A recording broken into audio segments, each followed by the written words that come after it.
Welcome to the Learning Pines YouTube. We hope this video helps. In this video, I will explain how to file a USPS claim. Filing a claim can seem daunting, but with the right information, it's a straightforward process.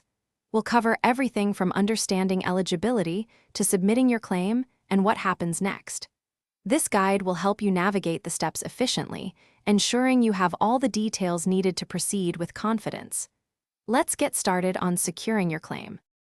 To be eligible, most claims must be filed within a window of 15 to 60 days from the mailing date.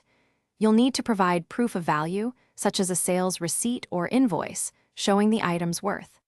Additionally, evidence of insurance coverage is crucial.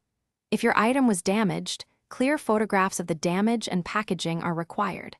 Having these documents ready will significantly speed up your claim process. Filing online is often the quickest method. First, navigate to the Claims section on the official USPS website. You'll then enter your package tracking number and the original mailing date. The system will prompt you to upload all your supporting documents, like photos and receipts, digitally. Once everything is uploaded, submit your claim and be sure to save the confirmation number for future reference. It's a simple, step-by-step process.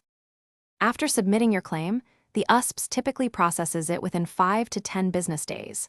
During this period, they might contact you if additional information or clarification is needed.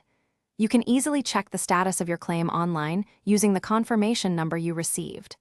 If your claim is approved, a payment will be issued to the claimant, usually by check or direct deposit.